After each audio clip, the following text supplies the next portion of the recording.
Vou responder algumas perguntas aqui.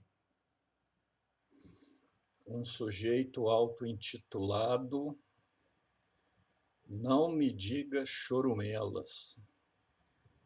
Ele pergunta o seguinte: Douglas, como tu sabe que Deus é um ser? KKKKKKK. Parei no meio, só balelas. Foi sobre um vídeo sobre o argumento ontológico. Aqui não me digas chorumelas. KKKKKK não é argumento, né? Agora, como que eu sei que Deus é um ser? Eu não falei isso, não. Você ouviu errado. Eu disse que Deus é o ser, não é um ser. É diferente. Agora, como que eu sei disso? Isso não é uma questão de saber, não. Isso é uma questão de definição. Por exemplo, como que eu sei que isso aqui é uma tesoura? Como que eu sei que isso aqui é uma tesoura? Por que que não é uma cadeira? Por que que não é chamado de lápis? Por que que não é chamado de cachorro? É uma questão de definição. As pessoas pegaram aquele objeto e resolveram chamar de tesoura. Podia ter chamado de corta-corta, nome horrível.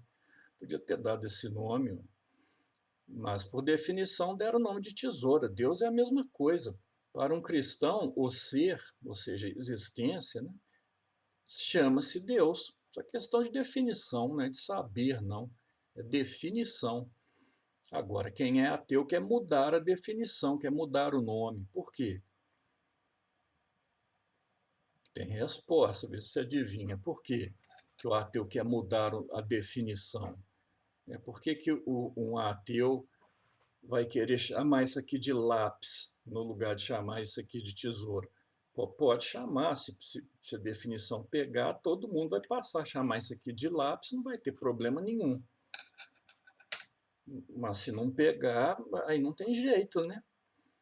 Então Deus é o ser por definição. E por que que o ateu quer mudar a definição? Aí, aí você que descobre isso aí. Depois eu falo, mas faz um exercício de raciocínio. Bem, deixa eu ver outra pergunta.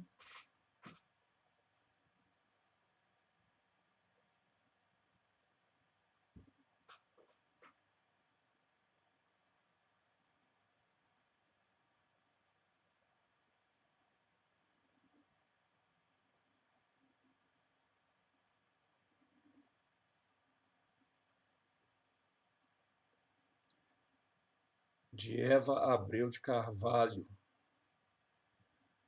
É o que eu acho do livro, o que o senhor acha do livro que Jesus disse e o que Jesus não disse? Bem, deve ser o livro do Bart Ehrman, né? O Bart Ehrman é um acadêmico sério. Ele não ele divulga, ele trabalha com divulgação científica, ele estuda e trabalha com divulgação científica. Isso é um livro de divulgação científica, ou seja, escrito para o povo em geral, né? Para a população em geral. E isso ele faz muito bem. Então é um livro bem escrito. Ele não é um pensador original, mas o livro é bem escrito. E está certo o que ele está escrevendo nesse livro, está certo, o livro é bom, o livro é muito bom. E, mas dentro da academia sempre há controvérsias, sempre vai ter acadêmico discordando de alguns pontos que estão naquele livro, mas aí é em questões mais aprofundadas, né? Em questões um pouco mais acessíveis ao público em geral, o livro é bom, eu gosto daquele livro, tá correto. Agora, para quem que eu indicaria esse livro? É para uma pessoa que está interessada em saber assim, como que surgiu a Bíblia, ou melhor, nesse caso, os evangelhos, né? Como que surgiu, como que isso foi escrito, como que é transmitido de uma geração para outra, como que é copiado, quais são os problemas, como que é estudado. É para esse tipo de pessoa que esse livro serve. Se a pessoa está buscando uma compreensão teológica da Bíblia, aí esse livro não faz sentido. Se uma pessoa quer desenvolver uma espiritualidade a partir dos evangelhos, esse livro também não serve.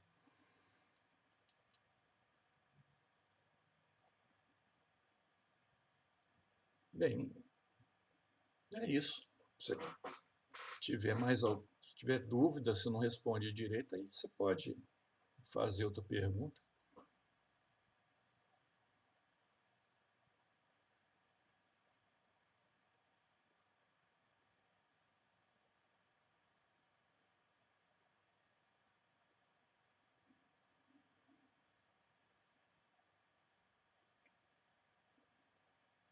Você é cristão ou ateu ou pagão? Alex Zedes, o nome. Se eu sou cristão, ateu, pagão, eu sou cristão. Sou cristão católico. Tem um sujeito que perguntou se eu sou padre. Eu não sou padre, não.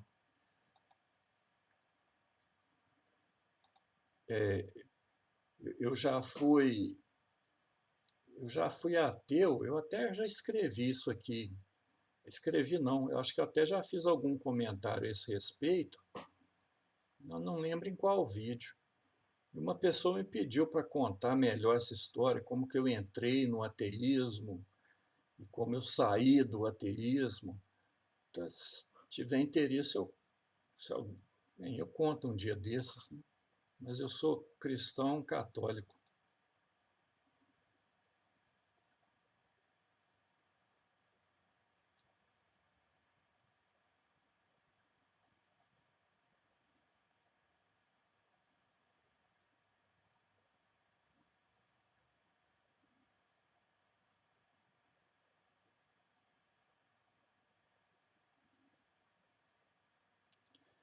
Tem uma pergunta esquisita aqui. Glória o quê? Glória bem. Quando o vídeo... Tá. O vídeo virei ateu. Ateísmo e miticismo. Quando que engravidar uma menina que já está prometida a outro homem é fazer morada? Nunca li isso e nem ouvi até hoje essa explicação, por pessoas como Oswaldo Luiz Ribeiro, Fábio Sabino e até Rodrigo Silva. Ué, a expressão na Bíblia é essa mesma. Quando o Espírito Santo, está escrito que o Espírito Santo fez a morada em Maria. A expressão literal é essa mesmo. Fez a sua morada quando o anjo diz que ela vai dar à luz a um menino, e o menino, e Maria aceita, aí se diz, e o Espírito Santo fez morada nela. Fez morada significa que entrou no ventre dela, que ela concebeu naquele momento. Então você nunca leu quando está escrito na Bíblia. Nada demais, não.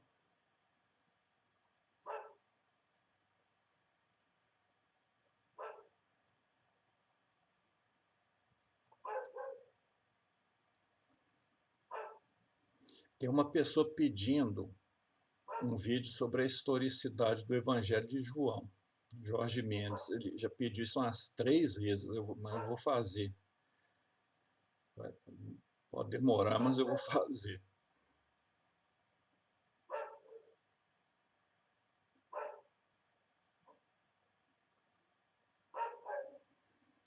Alguma correlação entre...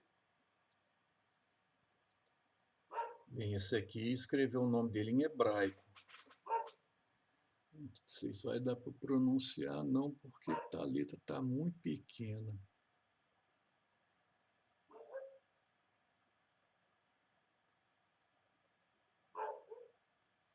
A letra está pequena, não dá para pronunciar, não. Depois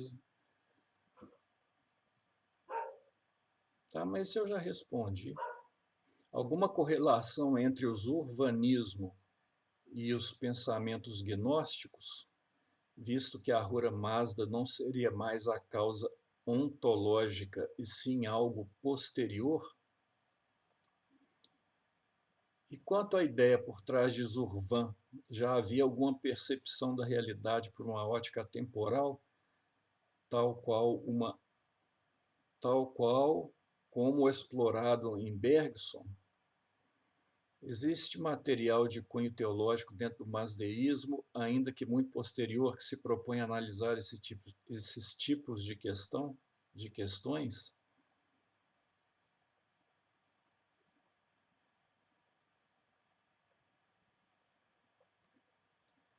Bem, o zurvanismo foi uma heresia que surgiu dentro do masdeísmo. O masdeísmo é uma religião fundada por Zaratustra, na Pérsia Antiga,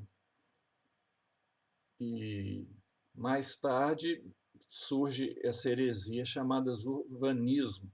O masdeísmo diz que o Deus Supremo é Ahura Mazda,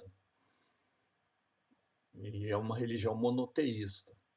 Já o zurvanismo, ele é dualista, ele, apesar de acreditar na existência de Zurvan, que significa o tempo tem dois filhos, né, que é a Ahura Mazda e o Anrima, que seria o bem e o mal, Deus e o demônio. E esses dois, o Deus e o demônio, ficam brigando. Então parece ter uma relação, sim, entre o zurvanismo e o gnosticismo, e o maniqueísmo, principalmente.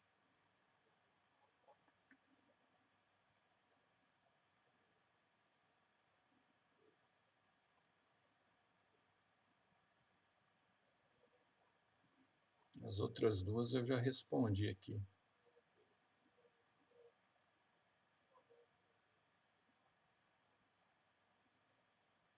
Uma pessoa fez essa pergunta aqui: religião diminui a violência? Em que mundo você vive? Como que é o nome dessa pessoa? Está escrito em grego.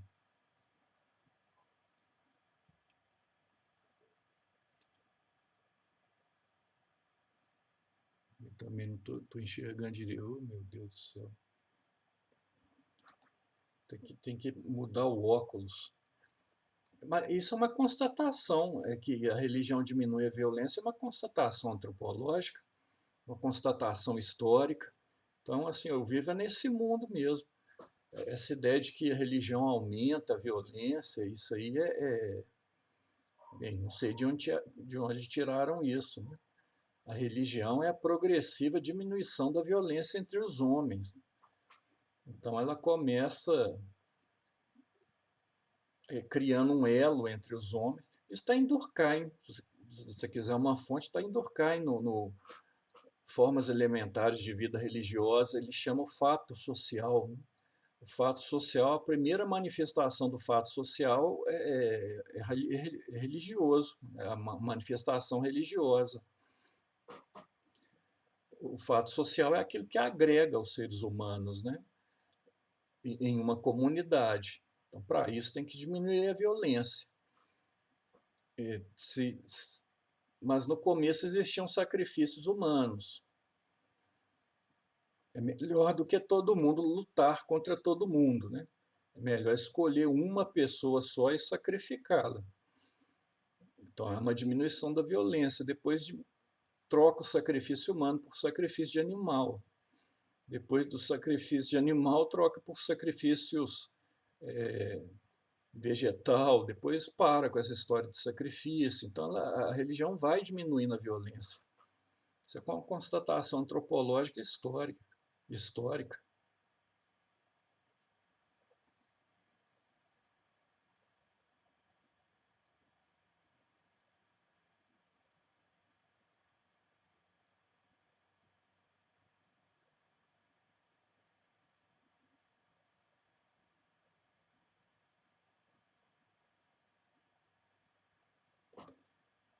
Aqui está Antônio Ezequiel. Então, Deus está na criança que está sendo maltratada. Esse é um vídeo que eu estava falando sobre o sofrimento, né? E uma pessoa pergunta,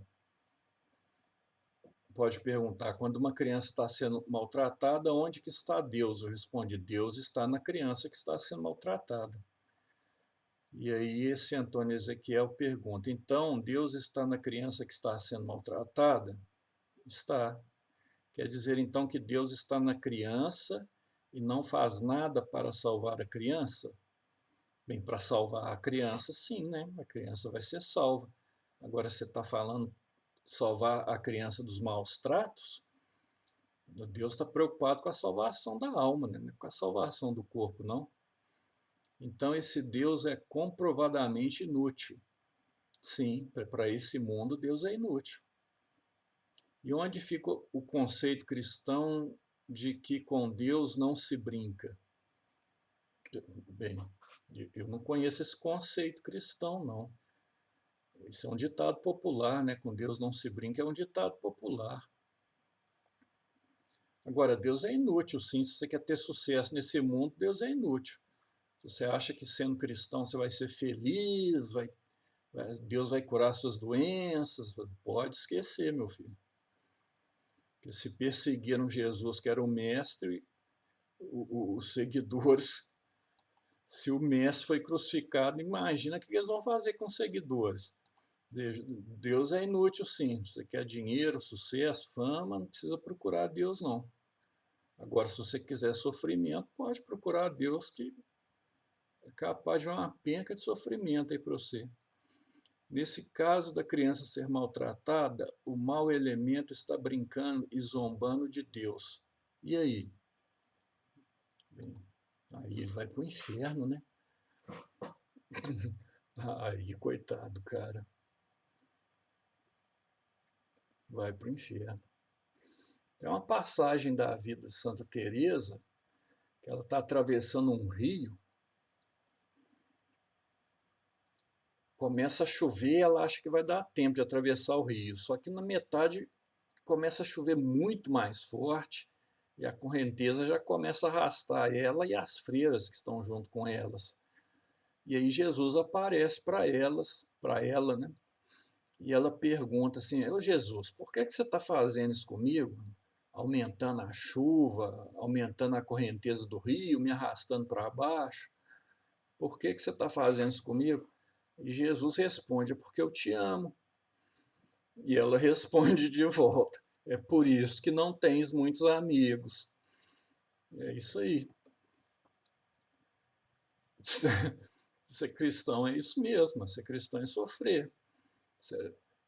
Bem, se a pessoa tiver uma vida boa, tiver uma série de bênçãos, agradece a Deus, mas você está querendo vida mansa, aí não precisa entrar no cristianismo mesmo, não. Aí o cristianismo é inútil.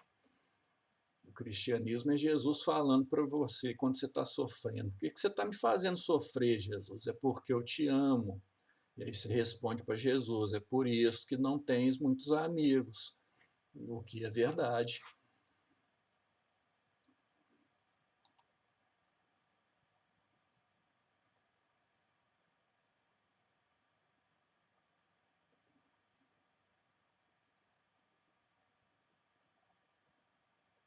Ué, só tem essas perguntas aqui? Não, tinha outras, eu vi outras perguntas.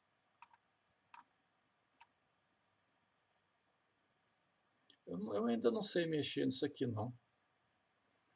Depois quando eu aprender a mexer melhor, eu respondo as outras que estão faltando.